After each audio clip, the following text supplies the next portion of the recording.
자, 여러분 오늘도 글 읽느라고 너무너무 수고하셨습니다. 대망의 윈터 마라톤 제대로 한번 시작해 보겠습니다. 오늘 우리 사회문화 지문이었고요. 굉장히 좀 까다로운 지문이었는데 제가 오늘 여러분들께 말씀드리고 싶은 것은 크게 두 가지입니다. 여러분들 보셨겠지만 여러 학자들이 집합을 해를 어떻게 생각하는지에 대해서 나열되고 있잖아요. 이런 나열 속에서 비교 대조를 통해 공통점과 차이점을 잡아내는 방법에 대해서 1번으로 말씀드리고 싶고, 두 번째로는 이런 추상적이고 애매한 단어들을 읽을 때 나의 언어로 적극적으로 치환해서 읽는 태도에 대한 말씀을 드리겠습니다. 오늘 두 가지 말씀드리는 거예요. 비교 대조, 나열 속의 공통점, 차이점 잡기. 두 번째, 추상적인 단어들 나의 언어로 바꾸는 독해 태도. 자, 한번 가보겠습니다. 자, 사람들은 함께 모여 집합을 행한다. 여러분들은 첫 번째 문장 읽었을 때 어떤 생각하세요? 저는요, 일단 집합을 해가 뭔데? 라는 생각이에요. 여러분 이거 잘 들으셔야 돼요. 당연한 얘기 아니냐고요? 절대 아닙니다. 여러분들은요, 사람들은 함께 집합을 해를 행한다. 그냥 읽어요. 집합을 해. 디르케모 오스텔. 이렇게 어려워. 그게 아니라 친구하고 대화를 한다고 한번 생각을 해보죠. 친구가 여러분들께 정보를 전달을 해줘야 되는데 사람들은 함께 모여 집합을 해를 행해. 이렇게 얘기하면 여러분 대본에 뭐라고 답합니까? 뭐라고? 집합을 해가 뭔데? 좀 쉬운 말로 얘기해봐. 이해되세요? 여러분들 추상적이고 애매하고 여러분들이 평소에 쓰지 않는 단어들요, 여러분이 쓰는 말로, 여러분의 언어로, 여러분의 설명으로, 여러분의 논리로 바꿀 수 있는 게 1번입니다. 끊임없이 여러분들은 비문학 지문을 읽으면서 질문을 던지셔야 돼. 집합을 해가 뭔데? 이런 것들을 사실 질문이라고 하거든요. 집합을 해가 뭔데? 자, 여러분 쭉 읽어보시면 갈수록 태산이죠. 성과 속의 분류체계로 활용한대. 그럼 여러분들 그냥 읽었잖아. 그냥 읽으면 안 된다고. 성이 뭔데? 짜증 좀 내셔야 돼. 속이 뭔데? 짜증 좀 내셔야 된다고. 평소에 쓰지 않는 단어잖아. 내가 어떤 얘기하는지 알겠어? 성이 뭔데? 속이 뭔데? 끊임없이 질문을 던지시면서 필자와 티키타카 하시고 진짜 독해를 하시란 말이야.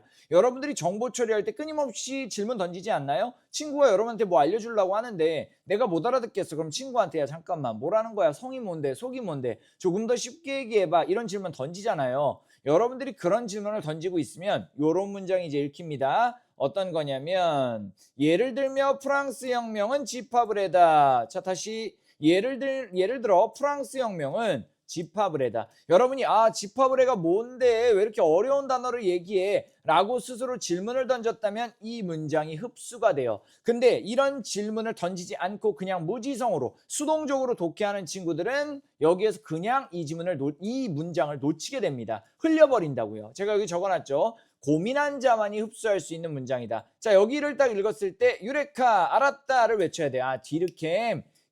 디르켐의 집합을 해. 혁명이구나. 시위구나. 이제 뭔지 알겠어요? 여러분들이 집합을 해를 일종의 시위, 혁명으로 생각을 해보신다면 문장들이 읽힙니다. 평소에는요, 먹고 살기 바쁘죠.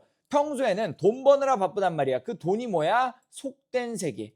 돈만 생각하는 거. 나 오늘 돈 벌어야 되는데 자유, 평등, 우애. 평소에 이런 거 생각 안 하죠. 이런 성스러운 가치들을 평소에는 생각하지 않다가 평소에는 어때요? 속된 세계 속에서 살아가. 속된 세계는 뭔데요? 이해관계. 이해가 뭔데요? 이익과 손해를 따지는 거잖아요. 이익과 손해만을 따지면서 다시 얘기해서 돈만 생각하면서 살다가 이제 문제 상황이 왔을 때 뒤에서는 이걸 위기시기라고 하더라고요. 위기시기가 왔을 때 성스러운 거를 생각해 보는 거야. 돈이 중요한 게 아니라 그런 속된 게 중요한 게 아니라 지금 뭐가 중요하지? 맞아. 우리에게 중요한 건 자유였어. 우리에게 중요한 건 평등이었어. 우리에게 중요한 건 우애였어. 우리에게 중요한 건 민주주의였어. 이런 것들. 우리에게 중요한 건 행복이었어. 이런 것들이 집합을 해라는 거야. 느낌이 오시나요? 평소에는 그냥 돈 버는데 치여 살고 평소에는 그냥 먹고 사는데 바쁘다가 그게 속된 거예요. 속되다란 말은 말 그대로 먹고 사는 데만 집중하고 더 성스러우고 중요한 가치들을 생각하지 않는다.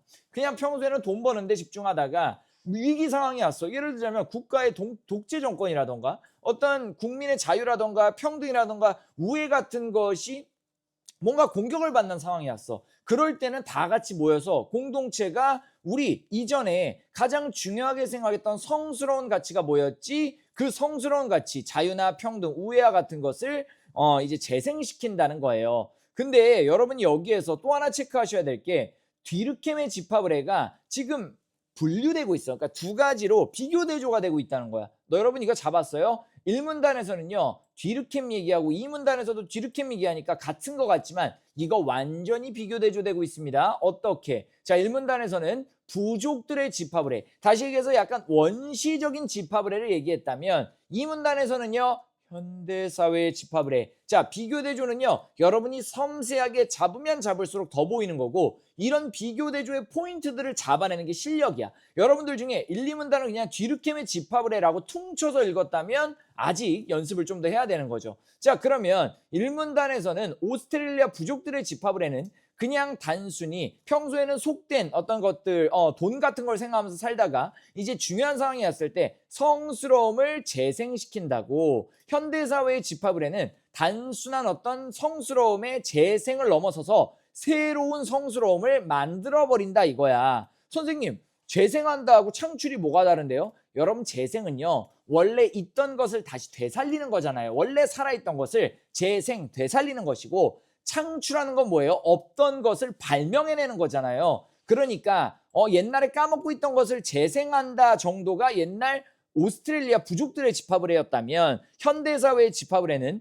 전혀 생각하지 않았던 새로운 가치를 창출해낸다는 거야. 예를 들자면 프랑스 혁명 이전까지는 평등이라는 개념이 없었다는 거야. 근데 프랑스 혁명 때 그래 생각해보니까 우리 모두 다 같은 사람들 아니야? 이렇게 생각하면서 프랑스 혁명 이전에는 아예 평등이라는 말 자체가 없었다고. 그렇잖아. 그래가지고 그때 봉건사회였잖아. 지주가 있고 노예가 있고 그다음에 뭐 이제 선거권 같은 경우도 일부 사람들만 가지고 있고 노예라던가 어린아이라던가 뭐 여자라던가 뭐 이런 식으로 불평등, 막 선거권도 제한하고 흑인들 뭐 이런 식으로의 어떤 평등이 없는 사회였잖아요. 근데 새로운 평등이라는 단어를 만들어버린 거지. 창출해버린 거지. 그게 현대사회의 집합을 해였다. 그래서 이 부족사회의 집합을 해는 재생이었고 현대사회는 창출이었다라고 여러분이 생각을 좀 하시면 되겠습니다. 재생으로 끝나지 않고 창출한다라니까 재생에서 업그레이드 됐다라고 체크를 하셔야 되고 여러분 집합을 해가 뭐라고요? 속된 세계 속에서 살다가 위기 상황이 오면 우리에게 정말로 성스러운 가치, 우리에게 가장 소중한 가치는 뭐지? 라고 생각하면서 뭉친다는 거야. 그럼 여러분 2번에서 자 기억이 할 수 있는 말로 기억은 뒤르켐이잖아요. 보고 가셔야지. 뒤르켐 문제로 구성되어 있기 때문에 가보면 공동체 구성원들은 집합을 해 끝났잖아. 그럼 이제 뭘로 묶여? 이제 더 이상 돈 가지고 뭉치는 게 아니야. 뭘로 뭉쳐? 성스러운 가치를 중심으로 묶이잖아요. 구체적인 이해관계는 뭐야? 이익과 손해, 즉 돈이잖아요. 돈을 중심으로 뭉치는 게 아니라 혁명이 끝나고 나면 성스러운 자유라던가 평등이라던가 우애를 가지고 뭉친다는 얘기예요. 자, 3번도 바로 가버릴까요? 위기 시기에는 어떤 상황입니까? 집합의례가 일어나잖아요. 그럼 집합의례가 뭐예요? 평소에는 돈 속된 가치 속에서 살다가 이제는 성스러운 가치로 관심을 옮긴다. 1번이 정답이었고요. 1번이 너무나 예쁜 답인데 속과 성의 분류 체계를 나의 언어로 좀 정리하는 태도가 없었으면 3번 문제가 상당히 헷갈렸죠. 실제로 해설지에서도 3번 문제가 굉장히 오답률이 높았어요. 한번 확인해 보실까요? 현장 정답률이 무려 45.2%밖에 안 됐단 말이야. 우리가 은근히 문제 자체가 어렵지 않아도 정답을 1번에다 배치해 놓으면 이 정답률이 확 낮아집니다. 1번은 답이 아니겠지라는 어떤 근거가 없는 추론이 있는 거야. 이런 묵은 것 추론을 여러분 조심하셔야 되고 1번 얼마든지 정답이 될 수가 있죠. 자, 그래서 2번이나 5번 아니었는데 2번, 5번을 꽤 많은 사람들이 찍었어요. 그래서 2번, 5번 간단하게 한번 보시면 3번에 2번 사람들이 목표와 규범 차원에서 행동한다. 맞아요. 이제 목표를 가지고 진짜 지켜야 할 게 뭐지? 라는 생각을 가지고 행동한다는 거고 5번 사람들이 평상시에 추구하던 삶의 도덕적 의미를 상실하게 돼. 그치? 그리고 이제 진정한 이제 삶의 도덕적 의미를 찾으려고 한다. 위기 시기는 평상시 추구하던 도덕적 의미가 상실돼 있는 상태니까 여기에서 이제 삶의 도덕적 의미가 뭐지? 라고 찾으면서 뭉친다라고 정리하시면 되겠죠. 그래서 1번부터 5번까지 쭉 읽은 다음 답이 없는 것 같은데? 라고 하면서 5번을 찍은 사람들이 꽤 있었을 거예요. 정답은 뭡니까? 위기 시기에는 이제 집합의례가 일어나니까 속된 가치에서 성스러운 가치로 바뀐다라고 체크를 해주시면 되겠네요. 자, 이렇게 뒤르켐의 집합의례를 오스트레일리아 부족들의 집합의례와 그 다음에 이제 현대사회의 집합의례로 비교 대조했던 거고요. 좋습니다. 그래서 여기도 보이죠. 현대사회에서는 부족사회에서는 이런 비교대조를 평가원에서도 여러분한테 읽어내기를 요구하고 있다는 거 선지에서 체크를 좀 해보셔야 됩니다. 자, 파슨스와 스멜서는 이러한 이론적 통찰, 여러분 지시표현 잘 잡아. 이러한 이론적 통찰, 어떤 이론적 통찰인데 뒤르켐의 이론적 통찰이에요. 이론적 통찰은 생각이죠. 깨달음이죠. 깨달음을 기능주의 이론으로 구체화한다. 그러니까 뒤르켐의 집합의례를 반대하거나 뒤르켐의 집합의례를 반박하는 게 아니라 이 뒤르켐의 통찰을 구체화시킨다니까 공통점이 많을 거란 말이야. 파슨스와 스멜서는 뒤르켐의 생각을 좀 업그레이드 시킨다, 구체화한다 라고 여러분이 읽어보시면 될 거예요. 자, 그들은 뒤르켐이 얘기했던 성스러움을 가치라는 말로 바꿔서 표현한대요. 자, 그래서 위기 시기에 사람들의 관심은 돈에서 보편적인 가치, 가장 중요한 성스러움으로 상승한다. 자유나 평등이나 이런 우애 같은 거, 그러니까 특수한 이해관계에다 세모, 부정적인 거, 돈 이런 거, 보편적인 가치, 어떤 우애라던가 이제 평등이라던가 자유 이런 걸로 여러분이 동그라미 쳐주시면 되겠죠. 자, 너무 중요한 문장 나왔네요. 파슨스와 스멜서는요, 기능주의 이론을 얘기하면서 집합의례가 마치 유기체는 생명체입니다. 여러분과 저와 같은 혹은 동물과 같은 생명체가 환경의 압박으로 인해서 흐트러진 항상성의 기능을 생리작용을 통해 회복하는 과정과 유사하다고 본다. 여러분 이 문장 진짜 어려운데요. 제가 여러분들 앞뒤를 통해서 추론을 해내셔야지. 제가 여러분한테 설명을 좀 드리자면 생리작용 뭐 있어요? 기침 있잖아요. 투름 있잖아요. 떨림 있잖아요. 여러분들 떨림이 뭐야? 추울 때 막 떠는 거야. 여러분 한번 생각해보자. 우리가 언제 기침해요? 항상성이 흐트러졌을 때야. 그럼 항상성은 뭐예요? 우리가 유지해야 하는 상태가 항상성이야. 근데 항상성이 흐트러졌다는 건 뭐야? 우리 코 안이 깨끗해야 되는데 코의 항상성이 흐트러지면 코에 먼지가 들어가면 우리 어떻게 돼요? 이 먼지를 빼내기 위해서, 즉 이 문제 상황을 해결하기 위해서 기침을 하잖아요. 그 기침이 생리작용이고, 지금 파슨스와 스멜서가 얘기하는 건 집합의례가 몸속에서 저절로 일어나는 기침과 같은 이 사회에서의 생리작용과 마찬가지라는 거죠. 예를 들자면 우리가 몸에 문제가 생기면 기침을 해서 그 이물질을 빼내듯이 사회에서도 문제가 생기면 저절로 집합의례가 일어나서 그 사회의 문제가 해결된다는 그런 논리인 거예요. 그럼 여기서의 포인트는 뭡니까? 저절로예요. 저절로. 자, 보세요. 여기에 보면은 흐트러진 항상성을 회복하는 과정과 유사하다고 보고, 자 보시면, 자 저절로 자연적으로 진행되는 것이 아니라, 이거 포인트죠. 파슨스와 스멜서는 지금 자연적으로 저절로 진행된다라고 얘기를 한 거예요. 이 부분을 놓친 친구들이 많을 것 같아. 자, 다시 한번 읽어볼게요. 파슨스와 스멜서는 유기체가 환경의 압박으로 인해서, 우리 추우면 어때요? 저절로 문제를 해결하기 위해서 몸을 떨잖아요. 똑같이 사회도 문제가 생기면 저절로 집합의례가 일어난다는 거죠. 마치 사람이 하는 기침처럼, 몸이 추울 때 떨리는 그런 생리작용처럼 트름도 마찬가지죠. 내가 속이 안 좋을 때 이 속이 안 좋은 걸 해결하려고 저절로 꺽 소리가 나는 거잖아요. 그러니까 여러분들이 파슨스와 스멜스의 기능주의 이론은, 집합의례는 일종의 기능주의다. 그래서 사회에 문제가 생겼을 때 저절로 일어나는 거구나 라고 얘기를 했다는 거, 여러분의 언어로 바꿔서 이해를 하셔야 된다는 거야. 반면에 알렉산더는 포인트가 뭐야? 은유가 비유죠. 생물학적 비유. 그래서 마치 집합의례는 인간이 동물이 하는 기침과 같아. 이런 생물학적 비유가 한계가 있다고 보고 그 대안으로 사회적 공용론을 얘기했다. 한계가 있다고 봤으니까 여기선 차이점에 주목을 해야겠죠. 자, 차이점 뭐야? 유기체의 생리작용처럼 집합의례가 자연적으로 진행되는 게 아니라 그 결과가 정해져 있지 않고 우리가 실천을 해서 만들어내야 된다는 거야. 모든 요소들이, 이 모든 요소들, 우리 사회에 있는 대본, 배우, 관객, 미장센, 생산수단, 권력, 이 모든 요소들이, 우리 사회에 있는 이 모든 요소들이 마치 하나의 공연을 이루듯이 각자가 다 실천적으로 역할을 해야 집합의례가 일어난다라는 겁니다. 그럼 가장 큰 차이점은 뭡니까? 파슨스와 스멜서는 집합의례가 저절로 일어난다 이렇게 봐야 되고, 디귿 같은 경우 알렉산더는 저절로 일어나는 게 아니야. 그 결과가 저절로 정해져 있지 않고 우리의 실천이 필요해. 그러면 1번이 찰떡이네요. 파슨스 스멜서와 달리 알렉산더는 현대사의 집합의례는 결과가 정해져 있는 게 아니야.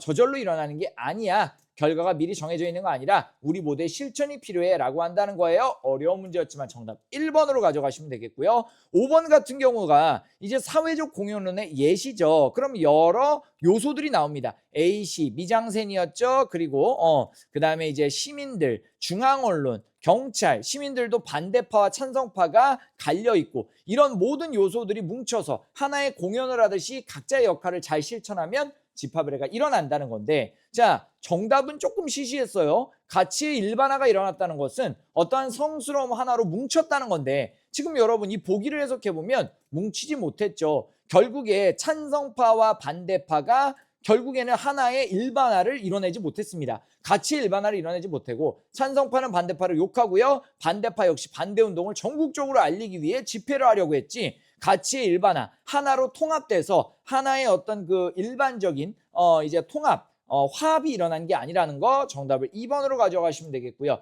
1번에서 나머지 3, 4, 5 전부 다 맞는 선지니까 여러분들이 하나하나 판단하시면 되겠습니다. 자, 오늘의 코칭 영상, 여러분이 했던 코칭 영상하고 비교를 좀 해보셔야 돼. 집합의례가 뭐지? 라는 것에 대해 물음표 좀 띄우셔야 되고, 통시적인 변화, 통시적은 시간의 흐름에 따른 변화입니다. 시간의 흐름에 따라서 집합의례에 대한 여러 학자들의 이론이 갈렸다는 거. 뒤르켐의 집합의례, 부족사회, 현대사회 이렇게 나눠서 봤어야 되고, 자, 뒤르켐에서 파슨스 스멜서로 넘어갈 때는 구체화한다 그랬으니까 공통점에 좀 주목하자라는 얘기를 했었고, 파슨스 스멜서에서 이제 알렉산더로 갈 때에는 알렉산더는 파슨스 스멜서의 기능주의 이론은 한계가 있다라고 했으니까 차이점에 좀 주목하자까지 체크를 했었고요. 기능주의 이론을 여러분이 해석하는 게 어려웠습니다. 여러분의 언어로 바꿔보면 기능주의, 어떤 이 집합의례는 사회의 기능과 같은 거다. 문제가 생겼을 때 저절로 일어나는 것이다. 몸에 문제가 생겼을 때 저절로 기침이 일어나듯이 이런 유추의 표현 잘 체크하셔야 됐고, 알렉산더는 저절로 일어나는 게 아니라 공연 요소들의 조화를 이뤄서 모두가 함께 실천해야 집합의례가 일어나는 거다라고 얘기를 했기 때문에 마지막 문제 역시 하나의 이론이 후속 연구에 대해서 점점 더 시간의 흐름에 따라서 변화하고 있다라는 3번을 정답으로 가져가 주시면 되겠네요. 여러분들 너무나 유명한 평가원 지문이니까 여러분들 제가 오늘 아까 얘기했던 이 나열되는 것들의 공통점 차이점 잡는 거 연습하시고, 두 번째로는 추상적인 단어들, 집합의례 이런 것들을 너의 언어로 바꾸는 연습을 하셔야 된다는 거야. 자, 좋습니다. 오늘의 데일리 퀴즈는요. 자, 어떤 걸로 할까요? 저는요, 오늘의 가장 중요한 하나의 단어는요, 발전이라고 하겠습니다. 지금 집합의례에 대한 이론이 시간이 지나면서 발전하고 있는 글이었어요. 그렇기 때문에 답변에다가 발전이라고 적어주시면 되겠습니다. 발전이 오늘 데일리 퀴즈에 대한 정답이었습니다. 제출할 때 발전이라고 적어주세요. 자, 좋습니다. 여러분들, 제가 오늘 첫 번째 문장을 고르기 위해서 정말 고심했는데요. 저희 마라톤 정신과 정확하게 일치하는 문장을 가져왔습니다. 여러분들, 언제나 꾸준함이 재능을 이깁니다. 여러분들 재능이 좀 없다고 생각하는 친구들은요, 꾸준함을 가져서 승리하시고요. 내가 좀 재능이 있다고 생각하는 친구들은 꾸준함까지 가져서 절대로 지지 않기를, 절대로 방심하지 않기를 바랍니다. 여러분, 결국에 수능 국어는 루틴이고요. 우리 이렇게 마라톤 하루하루 달리면서 꾸준함을 같이 만들어서 결국에 이기고 승리할 겁니다. 자, 여러분, 오늘 그릭느라 너무너무 수고하셨고요. 과제 제출하면서 우리 오늘 첫날이잖아. 저한테 자기소개 좀 해주세요. 그리고 원래 다니고 있던 친구들, 원래 저랑 루틴하게 달리고 있는 친구들은 또 저한테 안부 좀 물어봐 주시고, 겨울방학 각오들 좀 얘기해 주시고, 여러분들 지금 고민, 여러분들 공부법에 대한 고민들 좀 적어주시면 제가 좀 답변을 해드릴게요. 저 지금 몇 등급인데 저 이런 게 걱정입니다. 이런 거 좀 적어주세요. 우리 열심히 한번 달려봅시다. 자, 오늘 너무너무 수고하셨고요. 그럼 내일 만나겠습니다. 안녕.